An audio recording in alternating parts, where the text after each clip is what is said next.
Hello and welcome to the capital study circle. Capital study circle में आप सभी का स्वागत है कि जैसा कि हमारा टेस्ट सीरीज चल रहा है जो प्रैक्टिस सेट नंबर 45 है यूपी टीजीटी पीजीटी सिविक्स या यूपीएचईएससी नेट जेआरएफ पॉलिटिकल साइंस के लिए या तमाम दूसरे जो एग्ज़ाम्स हैं यूपीएससी हो यूपी पीसीएस हो या स्टेट जो पीसीएस हैं उनके लिए या कहीं भी पॉलिटिकल साइंस से रिलेटेड कोई क्वेश्चन अगर पूछे जाते हैं तो उसके लिए ये टेस्ट सीरीज़ बहुत इंपॉर्टेंट है। इसमें ना हम सिर्फ टेस्ट सीरीज़ को सॉल्व करते हैं बल्कि आने वाले जो प्रोबेबल क्वेश्चन होते हैं उनको भी हम सॉल्व करते हैं कि कौन से क्वेश्चन आ सकते हैं, तो उसकी एक जानकारी लिखते हैं क्योंकि जो भी क्वेश्चन पूछे गए हैं उसके रिपीट होने के चांसेस तो 20-30% ही होते हैं, लेकिन उसके आसपास के ही क्वेश्चन आने की संभावना मोर देन 60-70% होती है। तो 60 + 30 मिला देंगे तो 90% क्वेश्चन इसी टेस्ट सीरीज से आना है, इस बात की मैं गारंटी देता हूँ। तो विदाउट टाइम वेस्ट किए हम आगे बढ़ते हैं। तो इससे पहले कि हम बता दें कि टीजीटी पीजीटी के लिए अगर आप तैयारी करना चाहते हैं तो कैपिटल स्टडी सर्कल अब लखनऊ की एलिगंज में भी खुल गया है, जिसमें हम ऑफलाइन क्लासेस भी ले रहे हैं, साथ ही ऑनलाइन क्लासेस जो चल रही वो तो चलती रहेंगी। तमाम सारे स्टूडेंट्स की रिक्वेस्ट थी जो हमारे साथ दिल्ली में जुड़े हुए थे, वो हमें से लगातार इस रिक्वेस्ट कर रहे थे। तो अगर आप हमसे जुड़ना चाहते हैं तो हमारे ऑफलाइन क्लासेस में भी जुड़ सकते हैं। इसके साथ ही जो लोग रिसर्च में जुड़ना चाहते हैं उनके लिए capital study circle free of cost counselling लाया है, जिसमें हमारे एक्सपर्ट्स जो JNU, DU, Jamia, Aligarh, BHU जैसे इंस्टीट्यूट्स में हमारे जो प्रोफेसर हैं वो आपकी हेल्प करेंगे अगर आप रिसर्च में जाना चाहते हैं। तो चाहे वो सिनॉप्सिस लिखने में ऑलरेडी अगर रिसर्च में हैं और आपको सपोर्ट नहीं मिल रहा आपके सुपरवाइज़र का तो उसमें भी आपको हेल्प की जा सकती है। तो आगे बढ़ते हैं क्वेश्चन पे, अपनी टेस्ट सीरीज़ पे हम आते हैं कि पहला क्वेश्चन जो है हमारा, क्योंकि कल 25 क्वेश्चन हमने कर लिए थे 44 नंबर प्रैक्टिस सेट में, 45 नंबर प्रैक्टिस सेट में हम 26 से शुरू करेंगे, 50 तक जाएंगे। तो विधि के शासन की आधुनिक संकल्पना को निरूपित करने का श्रेय दिया जाता है। विधि का साधन means rule of law. Rule of law का आधुनिक संकल्पना को कौन निरूपित करता है? इसमें है अरस्तु एंशिएंट टाइम में है तो आधुनिक नहीं हो सकते। मॉन्टेस्क्यू मॉडर्न तो है लेकिन इनका आइडिया क्या है? Separation of power. एविडाइसी और हेराल्ड लास्की है। हेराल्ड लास्की प्लूरलिज्म से जुड़े हुए हैं। जो बहुलवाद है इसमें एविडाइसी सही आंसर भी है, और एविडाइसी की जो बुक है, इनकी बुक का नाम ये भी इम्पोर्टेंट है, introduction to the law of constitution.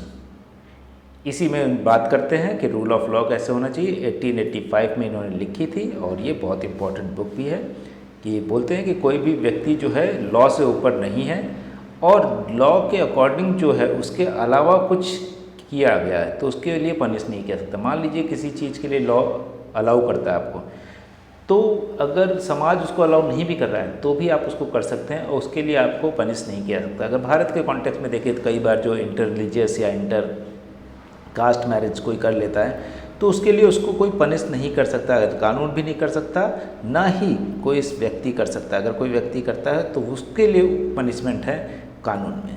तो इस तरह की चीज़ें रूल ऑफ लॉ का आइडिया एविडाइसी का है। अब आगे बढ़ते हैं, नेक्स्ट क्वेश्चन देख लेते हैं। नेक्स्ट क्वेश्चन में क्या कहा गया है बात?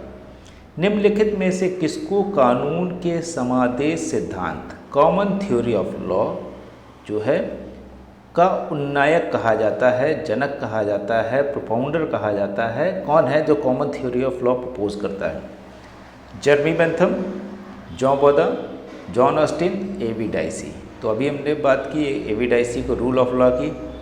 जो बॉदा सॉवरेनिटी या संप्रभुता से रिलेटेड है। जर्मी बेंथम उपयोगितावाद, यूटिलिटेरियनिज्म। तो लॉ से रिलेटेड यूजुअली देखिए, अगर लॉ से रिलेटेड आपको क्लियर नहीं है तो ज़्यादातर चीज़ें जो हैं वो जॉन ऑस्टिन ने ही बोली हैं, इसलिए जॉन ऑस्टिन का सही आंसर है। और जो कॉमन थ्योरी ऑफ लॉ लाते हैं। आगे बढ़ते हैं, 28 नंबर क्वेश्चन पे जाते हैं। जर्मी बेंथम के अनुसार, अभी बात हुई थी जर्मी बेंथम की। जर्मी बेंथम के अनुसार प्रकृति ने मनुष्य को दो शक्तिशाली स्वामियों के नियंत्रण में रखा है। तो अकॉर्डिंग टू जर्मी बेंथम, जो नेचुरली जो ह्यूमन बीइंग है उसको दो पावरफुल जो मास्टर उनके नियंत्रण में रखा। अब वो दो मास्टर कौन से हैं? तो जर्मी बेंथम के बाद अभी हमने बात की यूटिलिटेरियनिज्म का प्रिंसिपल है, या हिंदी में कहें तो उपयोगितावाद। उपयोगितावाद क्या कहता है कि greatest happiness of greatest number, मतलब अधिकतम लोगों का अधिकतम सुख। तो सुख के पे बहुत ज़्यादा फोकस करते हैं। तो सुख और उससे रिलेटेड क्या होगा, उसका अपोजिट क्या हो जाएगा? सुख और शांति, सुख और समृद्धि, सुख और श्रेय, सुख और दुख। तो क्या हो सकता है? अब इससे आप लॉजिक लगा सकते हैं, सुख और दुख। इंग्लिश में उसको क्या कहेंगे? Pleasure and pain are the two masters of human being, जिसके बेसिस पे ही और इसी के बेसिस पे ये कैलकुलेट करते हैं, बोलते हैं कि इसको कैलकुलेट कर लीजिए, जो भी चीज़ ज़्यादा लोगों को खुशी दे वही काम कर लेना चाहिए। लेकिन इन्हीं के जो शिष्य हैं J.S. मिल और इनके मित्र जेम्स मिल के बेटे, वो उनको क्रिटिसाइज़ भी करते हैं। वो कहते हैं कि सुख इतनी बड़ी चीज़ नहीं है कि उसी के पीछे भागा जाए। बोले कि हो सकता है किसी को, और इनका जो स्टेटमेंट J.S. मिल का कि एक जो है संतुष्ट सुअर से अच्छा है असंतुष्ट अरस्तु होना, कि आप अगर सोचेंगे तो अरस्तु सुकरात होना, तो सुकरात होने ज़्यादा अच्छा है। वो असंतुष्ट तो है लेकिन फिर भी वो सोच रहा है। जो सुअर है वो खा पी के सो गया। तो सुखी तो है वो, लेकिन तो सुख की क्वालिटी भी होती है कि कौन सा सुख चाहिए। बेंथम के अकॉर्डिंग सुख तो सुख है, चाहे जैसे भी किसी भी चीज़ में सुख मिले।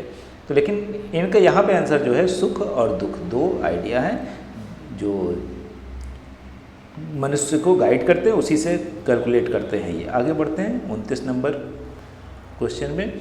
29 नंबर क्वेश्चन क्या कह रहा है? कौटिल्य ने विदेश संबंधों के संचालन के लिए 6 प्रकार की नीतियों का उल्लेख किया। उनमें यान का सही अर्थ क्या है? तो फॉरेन जो आइडिया है फॉरेन अफेयर्स का, कौटिल्य का 6 प्रकार के हैं और इसी को सठगुण कहते हैं। सठगुण, तो ये 6 प्रकार के हैं। तो पहला इसमें क्या है? संसी, और इसको हिंदी इंग्लिश में अलायंस कहते हैं। दूसरा क्या है? विग्रह। अलायंस का मतलब मित्रता, या कह सकते हैं कि अलायंस बनाना जो है गठजोड़। विग्रह वॉर, कि वॉर करना, युद्ध करना। तो अलायंस मित्रता कब करनी चाहिए? जब आपका पड़ोसी जो है वो मजबूत हो तो उसके साथ अलायंस कीजिए, या किसी शक्तिशाली से लड़ना है तो उस समय अलायंस कीजिए। वॉर अगर आपको लगता है कि आपका जो दुश्मन है वो कमज़ोर है और उस समय आप वॉर पे जा सकते हैं। तीसरा क्या है? यान, मिलिट्री एक्सपेडिशन। तो युद्ध तो हो सकता है कि आपका दुश्मन ने शुरू किया तो युद्ध तो लड़ना पड़ेगा, लेकिन उसी समय आपका पड़ोसी या दुश्मन जो है अगर कमज़ोर है तो यान का मिलिट्री चढ़ाई कर दीजिए उसके ऊपर, बोलना है। और इसके बाद क्या है? यान के बाद आसन। आसन का मतलब है कि अगर आपका जो दुश्मन है वो शक्तिशाली है तो आप चुपचाप बैठे रहिए आसन पे, जैसे होता है ना, वेट कीजिए, वॉच कीजिए। इसके बाद संसार है, 5वां जो है संसार्य, सीकिंग प्रोटेक्शन। अगर आप कमज़ोर हैं और आपके सामने वाला जो युद्ध करने के लिए आमादा है, लड़ना चाहता है, तो आप अकेले तो लड़ नहीं पाएंगे। इसलिए आप क्या कीजिए? प्रोटेक्शन लीजिए, किसी शक्तिशाली के पास चले जाइए, उससे बोलिए हमको बचा लीजिए। इसके अलावा देवाधिभावा जो है ये क्या कहते हैं? डुअल पॉलिसी, कि आप कमज़ोर के लिए अलग पॉलिसी अपनाइए, मजबूत के लिए अलग पॉलिसी। तो यहाँ पे सही आंसर क्या हो जाएगा? चढ़ाई कर देना। ज्ञान का मतलब किसमें है? युद्ध घोषित करके आक्रमण की तैयारी की नीति नहीं, युद्ध घोषित किए बिना आक्रमण की तैयारी नीति नहीं, पड़ोसी राज्य पर चढ़ाई कर देना ये सही है। शत्रु का आक्रमण कर देना ये सही। सी क्या है? आक्रमण, चढ़ाई कर देना। आगे बढ़ते हैं, 30 नंबर क्वेश्चन देख लेते हैं। 30 नंबर क्वेश्चन भी इम्पोर्टेंट है। निम्न में से किसने भारत में दल विहीन लोकतंत्र का सुझाव दिया? अब ये जो है बहुत इंपॉर्टेंट क्वेश्चन हो जाता है और यहाँ पे ऑप्शन क्या दिए हैं उसको ध्यान में देख लीजिए। B R Ambedkar, Pandit Jawaharlal Nehru, Jayaprakash Narayan, Shyama Prasad Mukherjee. B R Ambedkar ने खुद इंडिपेंडेंट लेबर पार्टी बनाई थी, बाद में कह सकते हैं रिपब्लिकन पार्टी ऑफ इंडिया बनाई, तो ये तो कहेंगे नहीं। जवाहरलाल नेहरू आजीवन कांग्रेस के सदस्य रहे, ये भी नहीं उसमें। जयप्रकाश नारायण शुरुआत में तो कांग्रेस के रहते हैं, लेकिन ये जब आज़ाद हो जाता है देश तो कांग्रेस छोड़ के अपने समाज सेवा में लग जाते हैं। श्यामा प्रसाद मुखर्जी आरएसएस के सदस्य रहते हैं और साथ ही वो जनसंघ का निर्माण करते हैं और जनसंघ के पहले जो है अध्यक्ष बनते हैं। तो ये भी पॉलिटिकल पार्टी की बोलते हैं, आरएसएस के अंदर इनका से रहता है कि हमारे पास भी अपनी पॉलिटिकल पार्टी होनी चाहिए, तो और बनाए हुए। तो ये तीनों तो नहीं हो सकते, और कौन हो सकता है? जयप्रकाश नारायण। लेकिन उसी के साथ एक चीज़ और जोड़ना चाहूँगा कि अगर यहाँ पे सबसे पहले किसने लिया होता और एम एन रॉय का नाम होता, तो एम एन रॉय ने सबसे पहले पार्टीलेस डेमोक्रेसी की बात की थी। एम एन रॉय जो हैं बहुत बड़े विद्वान थे, शुरुआत में ये कम्युनिस्ट रहते हैं, लेनिन के साथ इनके मतभेद हो जाते हैं, फिर ये भारत में कांग्रेस के साथ जुड़ते हैं, फिर कांग्रेस के साथ जुड़ने पे भी इनके मतभेद कुछ चीज़ हो जाती है और ये बाद में सभी पार्टी को छोड़ देते हैं और बोलते हैं पार्टीलेस डेमोक्रेसी होनी चाहिए। और उसी में इनका आइडिया जो है रेडिकल ह्यूमनिज़्म, मतलब क्रांतिकारी जो है मानवतावाद होना चाहिए, कि मानवतावाद की एक लिमिट होनी चाहिए जिसमें किसी आइडियोलॉजी, किसी पार्टी और इन सब चीज़ों की जगह ना हो। तो सही यहाँ पे एम एन रॉय होते तो एम एन रॉय भी हो सकते थे, लेकिन उनसे पहले किया था जयप्रकाश नारायण भी सेम बात करते हैं, तो सी सही आंसर है। आगे बढ़ते हैं, 31 नंबर क्वेश्चन देख लेते हैं। किस संविधान संशोधन द्वारा यह व्यवस्था हुई है कि किसी मंत्रिमंडल में मंत्रियों की कुल संख्या सदन की कुल संख्या के 15% से अधिक नहीं हो सकती? ये पूछा गया है कि कौन सा कॉन्स्टिट्यूशनल अमेंडमेंट है जिसमें ये बताया गया कि इससे ज़्यादा नहीं होना चाहिए। क्यों हो रहा था? क्योंकि जो कोलिशन गवर्नमेंट, जो गठजोड़ की सरकारें बन रही थी, उसमें लगातार ये ऐसी चीज़ें हो रही थी कि आप सरकार को ज्वाइन कीजिए, आपको मंत्री बना देंगे। तो क्या हुआ कि तो एक संशोधन आता है जिसमें ये लिमिट कर दिया कि 15% जितना भी बड़े सभा है, कुल संख्या जितनी सदन की उसका 15% से ज़्यादा नहीं बन सकते मंत्री, और ये माना गया किसमें? तो 90 अगर देखें तो 90वां संविधान संशोधन, 91वें संविधान संशोधन, 50वां, 94th, कौन सा हो सकता है सही? तो अगर 90 में देखें तो 90 में क्या है कि कॉन्स्टिट्यूशनल अमेंडमेंट है, provide reservation of seats for schedule caste and schedule tribes in legislative assembly of the state, कि राज्य की जो असेंबली है उसमें भी शेड्यूल कास्ट और शेड्यूल ट्राइब को रिजर्वेशन मिलेगा। 91 में हम जानते हैं कि यहीं पे हुआ कि 15% रिजर्व कर दी गई। अगर हम देखें कि 85th अमेंडमेंट क्या कहता है, तो 85th जो अमेंडमेंट है वो क्या कहता है कि SC/ST को प्रमोशन में भी रिजर्वेशन मिलेगा। इसके अलावा अगर हम 94th में देखें तो 94th क्या कह रहा है कि झारखंड में और छत्तीसगढ़ में एक ट्राइबल मिनिस्ट्री होगी जो ट्राइबल वेलफेयर के बारे में काम करेगी। तो इसका सही आंसर क्या हो जाएगा? बी, 91 संविधान संशोधन। आगे बढ़ते हैं। तो क्वेश्चन नंबर 32 देख लेते हैं। संविधान के किस अनुच्छेद के तहत यह उपबंधित है कि निर्वाचक नामावली धर्म, मूलवंश, जाति या लिंग के आधार पर तैयार नहीं की जाएगी? तो कौन सा आर्टिकल हो सकता है? तो अगर आर्टिकल देखें 17 में क्या है? आर्टिकल 17 में अनटचेबिलिटी या अस्पृश्यता का निषेध है।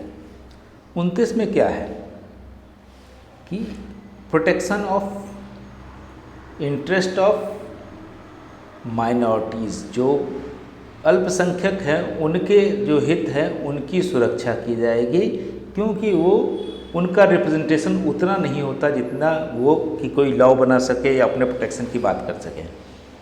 इसके अलावा 326 अगर देखें तो क्या कहता है? 326 में कहता है हाउस ऑफ पीपल या लेजिस्लेटिव असेंबली के जो मेंबर होंगे वो कैसे चुने जाएंगे? यूनिवर्सल एडल्ट सफरेज से, कि मतलब वयस्क मताधिकार जो है उसके थ्रू ही वो चुने जाएंगे। 325 क्या कह रहा है, यही आंसर होगा, क्योंकि बाकी तीन तो हमने देख लिया। 325 यही कह रहा है कि संविधान के किसी अनुच्छेद के तहत ये उपबंधित है कि निर्वाचक जो जो यही उपबंध है। कौन सा अनुच्छेद? 325। तो 325 के तहत धर्म, मूल वंश, जाति या लिंग के आधार पर तैयारी नहीं की जाएगी निर्वाचक नामावली। तो हटाते हैं इसको और आगे बढ़ते हैं। 33 हो गया हमारा, 32 हो गया, 33 पे पहुँचते हैं। भारतीय संसद के दोनों सदनों की संयुक्त बैठक किस संबंध में आहूत होती है? अब ये पूछ रहे हैं कि किस, अभी तक क्या पूछा था, कौन बुलाता है? तो दोनों सदनों की संयुक्त बैठक कौन बुलाता है? यहाँ पे हो जाएगा प्रेसिडेंट या राष्ट्रपति। और उसको चेयर कौन करता है, अध्यक्षता कौन करता है? लोकसभा का स्पीकर। अगर लोकसभा का स्पीकर ना हो तो डिप्टी स्पीकर, और डिप्टी स्पीकर भी ना हो तो क्या होगा? राज्यसभा का डिप्टी स्पीकर, और वो भी ना हो इसके तो सबसे वरिष्ठ सदस्य जो होगा वो करेगा। अब लेकिन क्वेश्चन यहाँ कुछ और है। क्वेश्चन ये है कि दोनों सदनों की संयुक्त बैठक किस संबंध में हो सकती है? संविधान संशोधन में? ये तो नहीं है। वित्त विधेयक में? ये भी नहीं है। भारत के उपराष्ट्रपति के निर्वाचन में दोनों सदन होते हैं। वित्त विधेयक भी जो है लोकसभा में पहले पास होता है, उसके बाद ये जाता है राज्यसभा में। संविधान संशोधन विधेयक जो है ये दोनों हाउस में अलग अलग पास होना चाहिए, क्योंकि इसमें 2/3 मेजॉरिटी की ज़रूरत होती है अलग अलग सदनों में। साधारण विधेयक, ये इसको अगर मान लीजिए कोई बिल बहुत दिनों से अटका हुआ है तो क्या होता है कि साधारण विधेयक के लिए प्रेसिडेंट बुला सकते हैं कि ज्वाइंट सेशन कर लीजिए और उसको सॉल्व कीजिए। तो सही आंसर क्या हो गया? डी, साधारण विधेयक इसका सही आंसर हो गया। आगे बढ़ते हैं, 34 नंबर क्वेश्चन देखते हैं कि सर्वसम्मति से निर्वाचित भारत के राष्ट्रपति थे। ये अच्छा क्वेश्चन है, ये कई बार पूछा गया है अलग अलग जगह पे। अगर इसको सिर्फ हम नाम याद रखेंगे तो बहुत आसान हो जाएगा, तो इसलिए इस तरह क्वेश्चन को रट के रखिए। सर्वसम्मति से इनोनिमसली कौन चुना गया राष्ट्रपति भारत का? S Radhakrishnan, V Giri, N Sanjiva Reddy, Giani Zail Singh. Giani Zail Singh, V Giri, Radhakrishnan और नीलम संजीव रेड्डी। तो इसका सही आंसर क्या है? नीलम संजीव रेड्डी। ये यूजुअली लोग याद रखते हैं, 6th प्रेसिडेंट ऑफ इंडिया थे, और इनका कार्यकाल जो था वो क्या होगा कि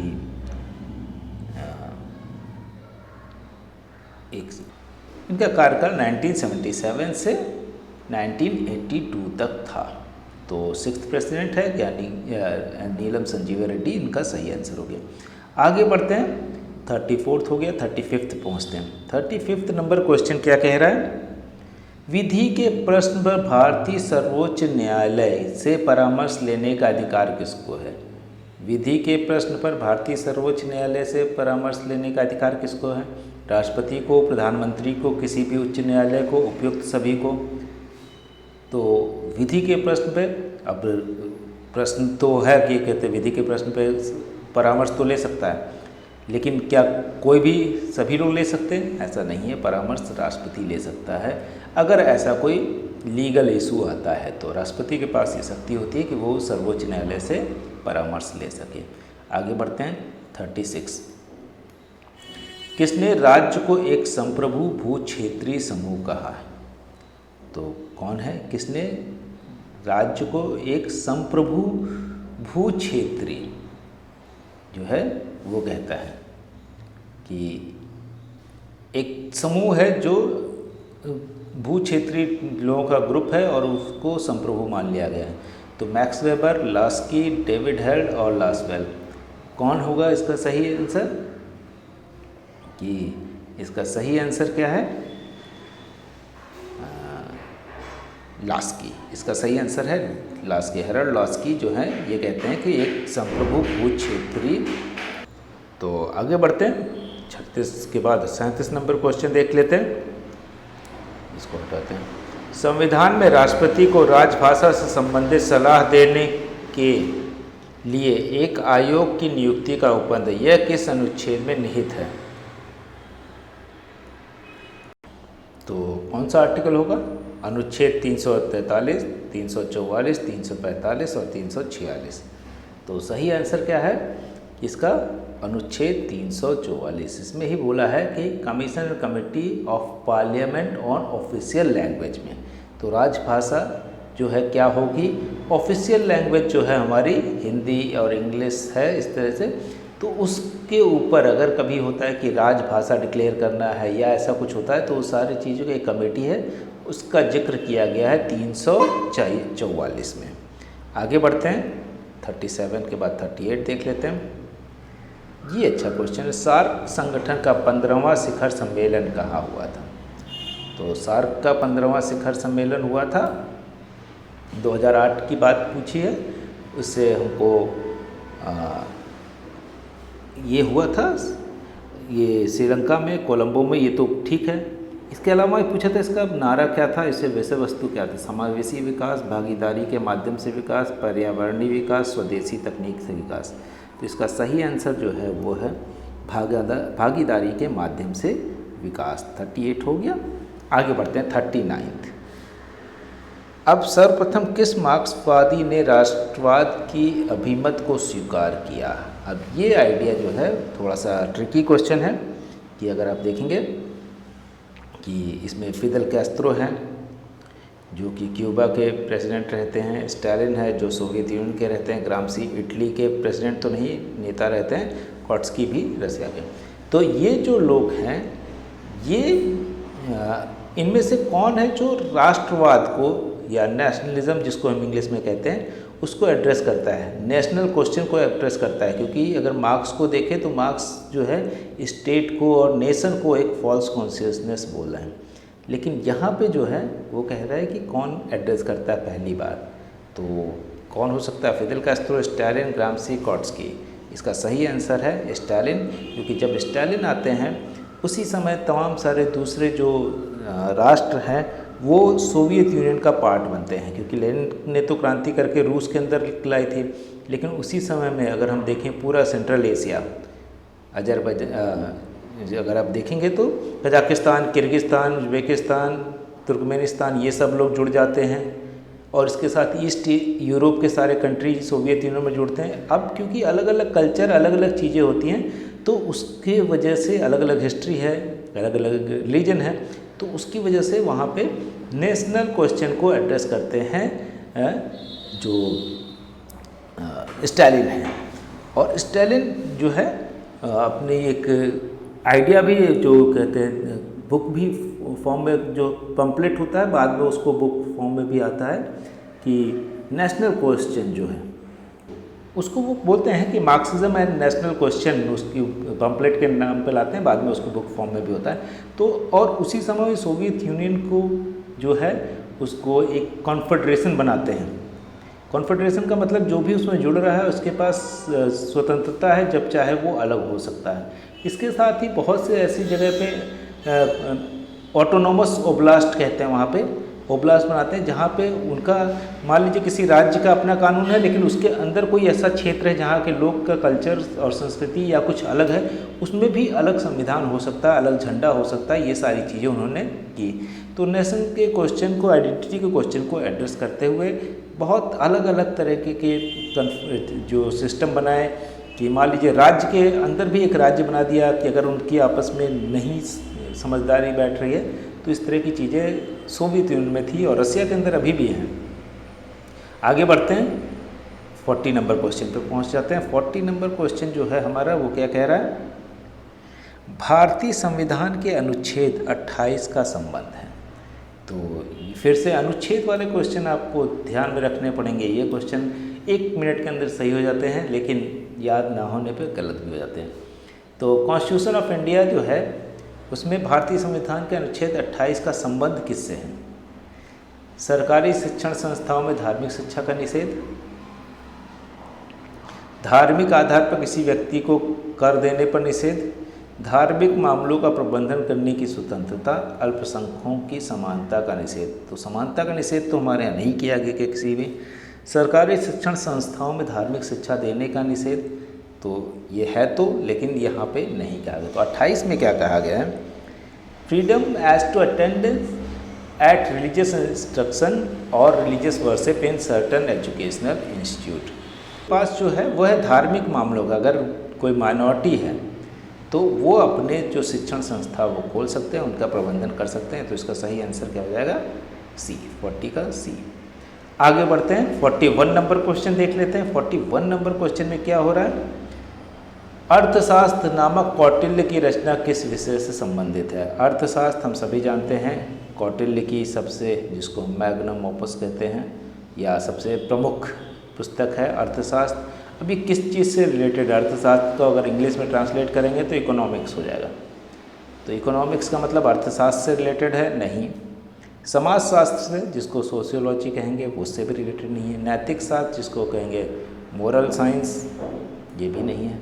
तो ये बहुत अच्छी बुक मानी जाती है राजनीति शास्त्र पे, कि इसमें पॉलिटिक्स के बारे में ज़्यादा बुक है। अलग बात है कि इसका नाम अर्थशास्त्र है। तो सही आंसर क्या हो जाएगा इसका, सी, पॉलिटिकल साइंस या राजनीति शास्त्र की। आगे देख लेते हैं 42 नंबर क्वेश्चन। 42 नंबर क्वेश्चन जो है, इंग्लैंड में गांधी जी के निम्न में से किस उदारवादी नेता से भेंट हुई थी।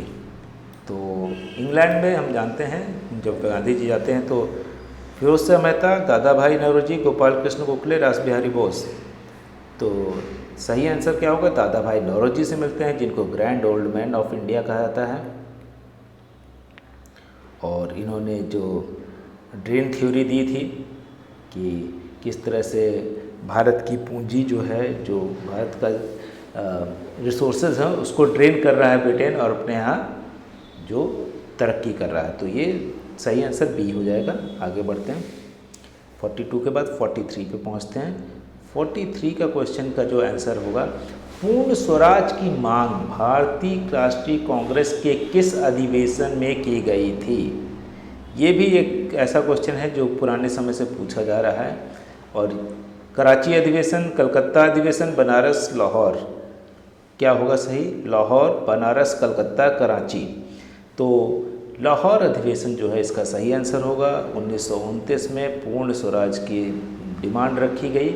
उससे पहले तक कांग्रेस जो होती थी डोमिनियन स्टेटस की डिमांड रखती थी कि हमारा अधिकार हो, और भले भारत ब्रिटिश साम्राज्य का हिस्सा रहे, लेकिन हमारा नियम कानून हम खुद बनाएं। लेकिन 1929 तक आते आते जब एक समय में क्रांतिकारी लोग बहुत ज़्यादा हावी हो गए, जो पूर्ण स्वराज की बात कर रहे थे, जिसमें भगत सिंह, चंद्रशेखर, ये सब लोग, तो कांग्रेस को भी वो स्टैंड लेना पड़ा कि हम भी पूर्ण स्वराज की ही मांग कर रहे हैं।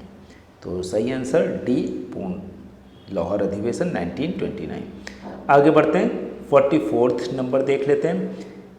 गांधी इरविन समझौता कब हुआ। तो गांधी इरविन समझौता जो है वो हुआ 26 जनवरी 1931, 5 मार्च 1931, 17 फरवरी 1931, 13 अप्रैल 1931। तो इसका सही आइडिया क्या रहेगा, सही दिन कौन सा था। गांधी इरविन समझौता हुआ था 5 मार्च 1931 को। और इसके बाद अगला क्वेश्चन देख लेते हैं, 45 नंबर क्वेश्चन देखते हैं। 45 नंबर क्वेश्चन में बोला गया है, लोकतांत्रिक शासन प्रणाली में नेहरू जी ने किस प्रणाली को पसंद किया।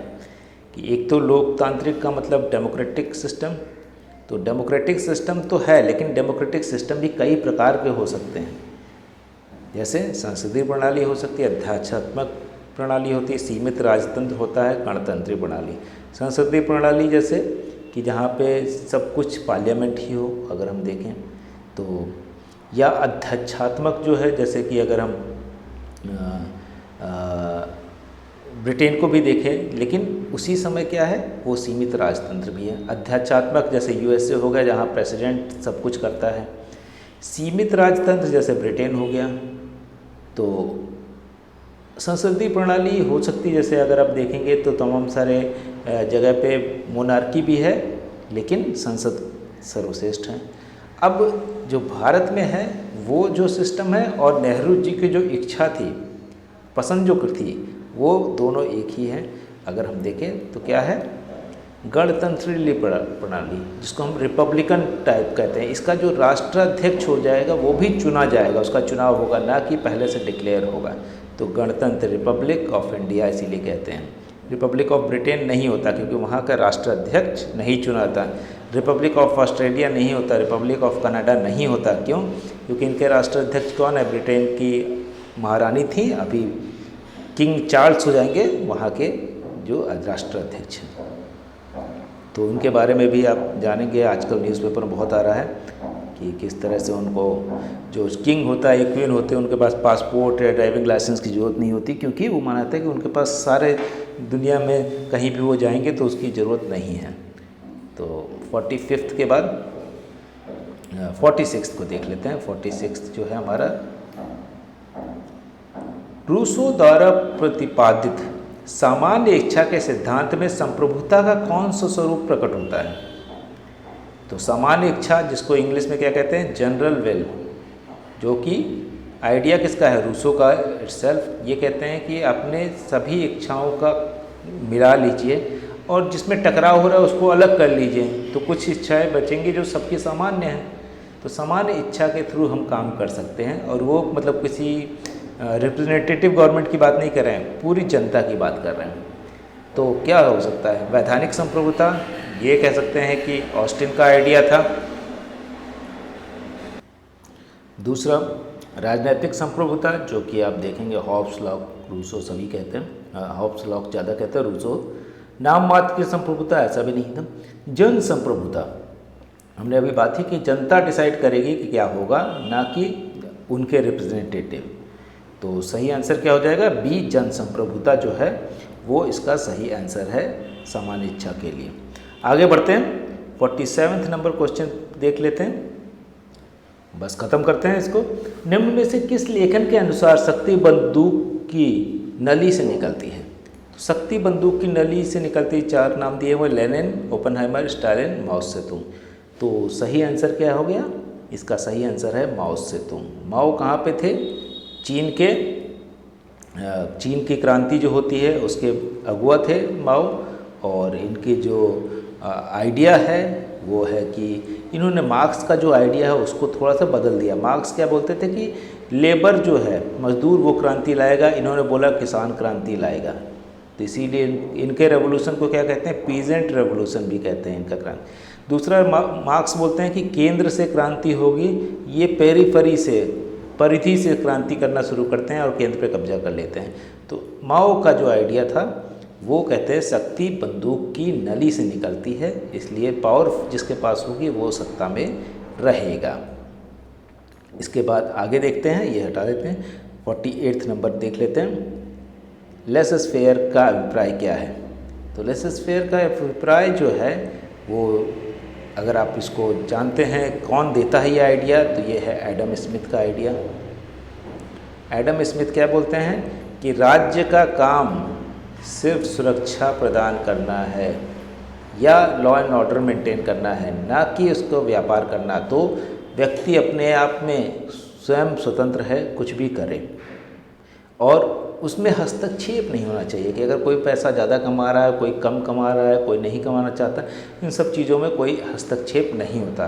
तो एडम स्मिथ बेसिकली क्या थे? इकोनॉमिस्ट थे, अर्थशास्त्री थे, और इनकी जो आइडिया है उसी के बेसिस पे इकोनॉमिक लिबरलिज्म चलता है,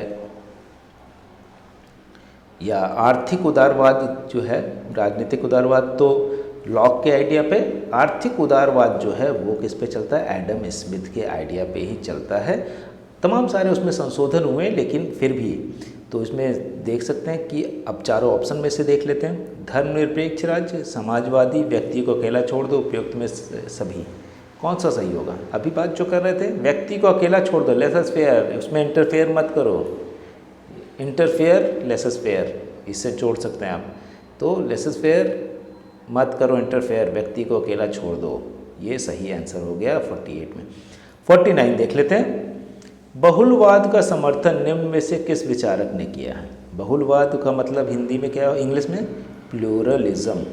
तो प्लूरलिज्म जो है उसका समर्थन किसने किया है?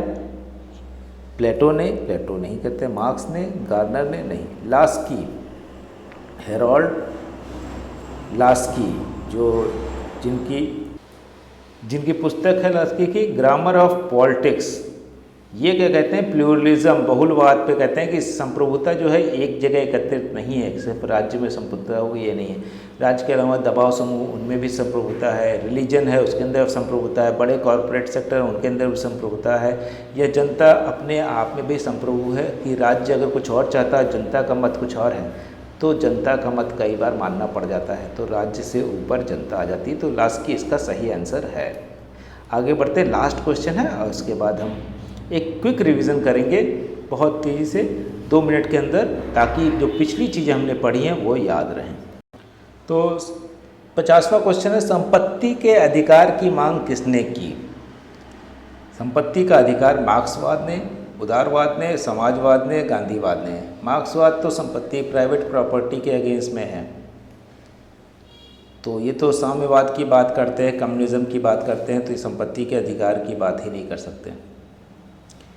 समाजवाद भी अधिकार देता है, लेकिन ऐसा नहीं है कि इनइक्वालिटी बहुत ज़्यादा नहीं हो, असमानता बहुत ज़्यादा ना हो, तो पूरा अधिकार रहेगा तो फिर इनइक्वालिटी बढ़ ही जाएगी कि जो चाहे जितना कमा सकता है, तो वो अगर जिसके पास पैसा होगा वो ज़्यादा कमाएगा, और जिसके पास गरीब है वो कमाने में उसको बहुत मुश्किल होगी, तो ऊपर उसकी जो डेवलपमेंट होगा वो कम हो जाएगा। समाजवाद ये विश्वास करता है। गांधीवाद क्या कहते हैं? गांधीवाद भी चाहता है कि समाज में भेद जो है वो बहुत ज़्यादा, डिस्पैरिटी जिसको हम कहते हैं, वो बहुत ज़्यादा ना हो, भेद बहुत ज़्यादा ना हो, कोई बहुत अमीर ना हो, बहुत गरीब हो। तो अमीरों का काम बोलते हैं कि इनको देखना चाहिए कि कोई बहुत गरीब ना रह जाए। तो बचा क्या? संपत्ति का अधिकार उदारवाद में है। उदारवाद का आइडिया जो हमने बताया, पॉलिटिकल लिबरलिज्म जो है किसका आइडिया है? लॉक का। और लॉक क्या कहते हैं? लॉक जो हैं वो उनके बेसिक प्रिंसिपल है लाइफ, लिबर्टी एंड प्रॉपर्टी। जीवन, स्वतंत्रता और संपत्ति का अधिकार नेचुरल राइट मानते हैं, प्राकृतिक अधिकार मानते हैं, और उदारवादी थे, और उदारवाद का आइडिया यहीं से आता है। और यूएस जैसे देश में जब कभी कोई चीज़ टेक्निकली फंसती है तो लॉक को याद किया जाता है कि लॉक का जो आइडिया है उसको हम फुलफिल करेंगे। अब हम आगे बढ़ते हैं। हमने जैसे बताया कि एक क्विक रिवीजन 2 मिनट के अंदर करेंगे, ताकि आपको जो पिछली चीज़ें पढ़ी हैं वो सारी चीज़ें याद आ जाएं फिर से। तो आर्टिकल 1 में क्या है? भारत के बारे में, इंडियन टेरिटरी के बारे में क्या क्या होगा। इंडिया है, राज्य भी इंडिया है, यूनियन टेरिटरी भी इंडिया है, और कोई अगर पार्ट इंडिया मिला जाए तो उसको भी इंडिया कहेंगे। ये किस आर्टिकल में है? ये है आर्टिकल 1। इसके अलावा जो है पूछा गया कि नाम जो है नॉन अलाइन मूवमेंट के जो कॉन्फ्रेंस है वो पहली कहाँ हुई थी? तो बेलग्राद में, और दूसरी कहाँ? कायरो में, इजिप्ट में, और तीसरी जाम्बिया लुकासा में हुई थी। और उसी तरह से अगर हम आखिरी देखें तो कहाँ होने वाली है? युगांडा में, TBD में, जो 2023 में होगी। और जो इससे पहले जो हुई थी 19 में, वो अजरबैजान बाकू में हुए थे।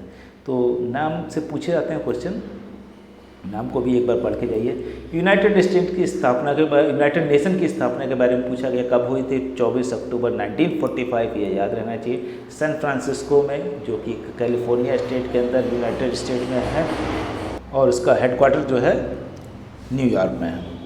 इसी समय में आर्टिकल 39 के बारे में पूछा गया कि सिटीजन के समय, या दूसरा क्वेश्चन था कि आर्टिकल 40 जो है, आर्टिकल 39 में क्या है कि सिटीजन्स को लाइवलीहुड का, चाहे वो औरत हो आदमी हो, उसका अधिकार है। दूसरा है कि 40 में क्या पूछा गया? विलेज पंचायत, ग्राम पंचायत के बारे में 40 में बोला गया। 41 में जो है right to work education in certain circumstances में। 42 में क्या था? वहाँ पे बोला गया कि किसी को भी ह्यूमन कंडीशन में काम करने की आज़ादी है। इसके अलावा फर्स्ट लॉ मिनिस्टर के बारे में पूछा गया था, तो BR अम्बेडकर थे। 1947 to 52 तक वो रहते हैं, उसके बाद उनका मतभेद हो जाता है नेहरू से और वो छोड़ देते हैं। थर्ड वर्ल्ड के बारे में पूछा गया, थर्ड वर्ल्ड कंट्री क्या है? थर्ड वर्ल्ड कंट्री वो माने जाते हैं जो किसी ब्लॉक में नहीं थे, ना सोवियत ब्लॉक में, ना कैपिटलिस्ट ब्लॉक जो USA के लीडरशिप में चल रहा था उसमें भी नहीं थे। तो दोनों में नहीं होने की वजह से उनको थर्ड वर्ल्ड कहा गया। अल्फ्रेड सौवे जो हैं वो पहली बार यूज़ करते हैं। मार्क्स की किताब दास कैपिटल को बाइबल ऑफ द कम्युनिस्ट बोला जाता है, क्या जो साम्यवादी हैं उनका बाइबल है। इसके अलावा जस्टिस के बारे में पूछा था कि कितने प्रकार के जस्टिस होते हैं। सोशल, इकोनॉमिक एंड पॉलिटिकल 3 प्रकार के होते हैं और कहाँ पे मेंशन है, प्रियम्बल में। इसके बाद हमने स्विट्ज़रलैंड के बारे में पूछा, डायरेक्ट डेमोक्रेसी कहाँ है, तो स्विट्ज़रलैंड में है, जहाँ पे लोग डायरेक्टली चुनाव करते हैं और एक जगह इकट्ठा होके। और इसके अलावा ड्राफ्टिंग कमेटी का चेयरमैन कौन था, तो हमने बात की थी, BR अम्बेडकर थे। उसके अलावा लादी कृष्ण स्वामी Iyer, N Gopal Swami, KM Munshi, Mohammad Sadulla, BL मित्तर, DP खेतान इसके मेंबर थे। पहली मीटिंग इनकी हुई थी 30 अगस्त 1947 को। इसके अलावा ग्रीन के बारे में पूछा गया था, will not force is basis of, जो शक्ति नहीं, जो इच्छा है वो होता है, राज्य की स्थापना उससे होती है। तो ये TH ग्रीन जो कि माना जाता है वेलफेयर स्टेट के प्रोपाउंडर थे। सेंट अगस्टाइन कहते हैं कि अगर न्याय नहीं है तो राज्य भी चोर डाकू की तरह बिहेव करेगा। और इसके अलावा बांग्लादेश वॉर में पूछा गया था कि इंडिया का आइडिया क्या था, सेल्फ डिफेंस का था। फर्स्ट सोशलिस्ट क्रांति कहाँ हुई थी, वो अक्टूबर रेवोल्यूशन हुआ था 1917 में रसिया के अंदर। इसके अलावा अनटचेबिलिटी पे कानून पूछा गया कि कौन सा है, आर्टिकल 17 है। इसके अलावा आर्टिकल 19 फ्रीडम ऑफ स्पीच है। और पॉलिटिक्स अमंग नेशन जैसी किताब किसने लिखी है, ये भी पूछा गया था। लास्ट जो हमारा टेस्ट सीरीज उसमें है कि हैंस मॉर्गनथाउ जो रियलिस्ट थिंकर है उन्होंने लिखी। तो इसी के साथ अपनी बात ख़त्म करते हैं, ये आज का टेस्ट सीरीज यहीं ख़त्म करते हैं। अगर आप हमसे जुड़ना चाहते हैं, अगर हमारी ऑफलाइन क्लास लेना चाहते हैं तो आप हमको फ़ोन कर सकते हैं 6001203135 पे। इसके अलावा व्हाट्सएप पे अगर कॉल मैसेज करना चाहें तो 6001939975 पे। वेबसाइट हमारी है www.capitalstudycircle.com। फेसबुक पे हमसे जुड़ सकते हैं, इंस्टाग्राम पे, टेलीग्राम पे कैपिटल स्टडी सर्कल के नाम से। ईमेल कर सकते हैं अगर आपको PDF या किसी भी तरह की हेल्प चाहिए, चाहे वो रिसर्च में या दूसरे किसी भी तरह की। तो हमारे पास जो काउंसलिंग के लिए लोग हैं अलग अलग यूनिवर्सिटीज से जुड़े हैं, वो आपको जरूर मदद करेंगे। thecapitalstudies20@gmail.com पे आप हमको मेल कर सकते हैं, हम आपको PDF या दूसरे जो मटेरियल है वो आपको फ्री ऑफ कॉस्ट आपको भेज सकते हैं। Thank you. यहाँ पे और कल फिर जुड़ते हैं नए टेस्ट सीरीज़ के साथ, और पढ़ते रहिए, देखते रहिए और याद रखिए चीज़ों को अपने आप। इस बार आपका सिलेक्शन ज़रूर होगा। Thank you.